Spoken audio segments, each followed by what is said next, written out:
আসসালামু আলাইকুম। আশা করছি সবাই ভালো আছেন এবং সুস্থ আছেন। দেখছেন আশেপাশে অনেক এলোমেলো। এখানে হচ্ছে একজন আপুর জন্য আমরা পার্সেল রেডি করছি। আমাদের কাস্টমার সুমাই আপু যিনি, তিনি স্পেন থেকে অর্ডার দিয়েছে। হ্যাঁ, এর আগেও আমাকে অনেকেই দেশের বাহির থেকে অর্ডার দিয়েছে, বাট এই অর্ডারে হিজাব, নিকাব, ইনার ক্যাপের কোয়ান্টিটিটা একটু বেশিই ছিল। আলহামদুলিল্লাহ, আল্লাহর কাছে অনেক অনেক শুক্রিয়া। সব থেকে ভালো লাগে যখন দেশের বাহির থেকে অর্ডার করে এবং আপু বলে দেয় যে যত কালার অ্যাভেলেবেল আছে আপু সব দিয়ে দেন, নিকাব সহ। এর সাথে আরো বলে যে যে কালার আপনার ভালো লাগে, যা ভালো লাগে, যেভাবে ভালো লাগে সেভাবেই দিয়ে দেন, কোনো সমস্যা নেই। সুমাইয়া আপু বলেছিল যে আমি যেন পার্সেলের ভিডিও করি। সো আমি কম বেশি সবার পার্সেল বা প্যাকেজিং এর ভিডিও করার চেষ্টা করি বা করি।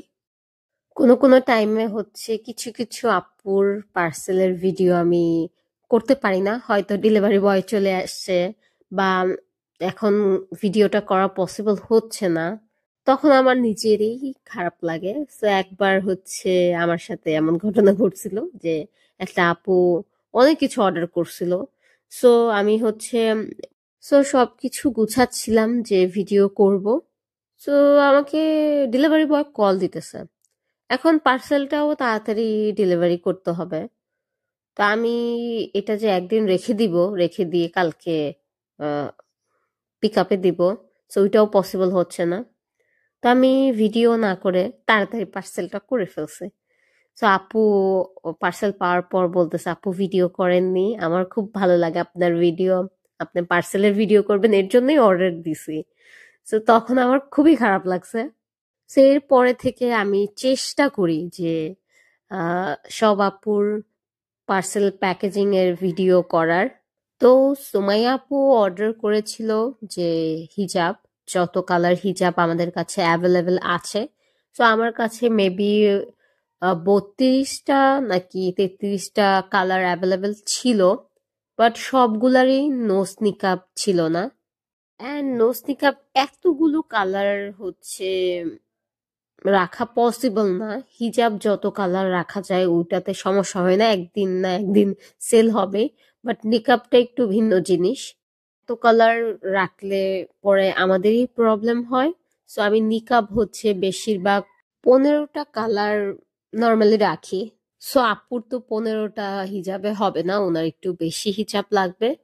সো আমি অনেক কষ্টে সিলেক্ট করি যে 26টা হয়তো দিতে পারবো নিকাব সহ।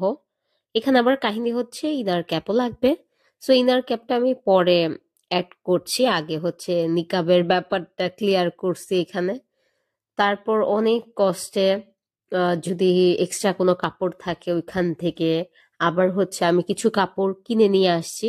বাট কয়েকটা নিকাবে হচ্ছে একটু শেডিং দেখা দিছে, এটা আমি আবার আপুকে কল দিয়ে বা ভয়েসে বা মেসেজে বলে নিছি যে আপু এটার সাথে এটা শেডিং দেখা দিচ্ছে, বা এত ইঞ্চি নিকাবটা অ্যাভেলেবেল নাই, এটার সাথে হয়তো বো নিকাব নিতে হবে বা 16 ইঞ্চি নিকাব নিতে হবে।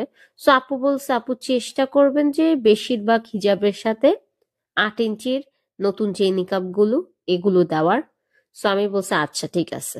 হিজাব নিকাব কমপ্লিট, এখন আসে ইনার ক্যাপ।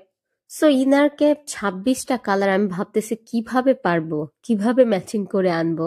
সো 100% ম্যাচিং হবে না, এটা আমি একদম শিওর ছিলাম, এটা আমি বলে নিছি, আমি সবকিছু ক্লিয়ার করে নিই আমার কাস্টমারের সাথে যে কটন আর হচ্ছে জর্জেট এটা কখন 100% মিলবে না, হয়তো 95%, 98% বা 90% এরকম মিলতে পারে। আপু বলছে কোনো সমস্যা নেই, আপনি যেভাবে বেটার মনে হয় আপনি ওইভাবেই নিয়ে আসেন।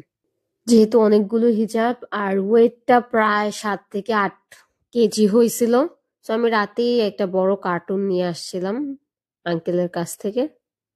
তো আমি প্যাকেজিং করা শুরু করলাম। এই পার্সেলের পরেও আমার হচ্ছে আরো ছোট কয়েকটা পার্সেল প্যাকেজিং আছে, সো তাড়াতাড়ি করতেছিলাম। তো এই তো পার্সেল করা প্রায় ডান হয়ে গিয়েছে, জাস্ট এই রিসিপ্টটা বসানো বাকি। এন্ড আমি ভালো করে টিপ করে দিয়ে দিয়েছি। সো এই তো আজকের ভিডিও, দেখা হবে নেক্সট ভিডিওতে। তখন ভালো থাকবেন, সুস্থ থাকবেন। আল্লাহ হাফেজ।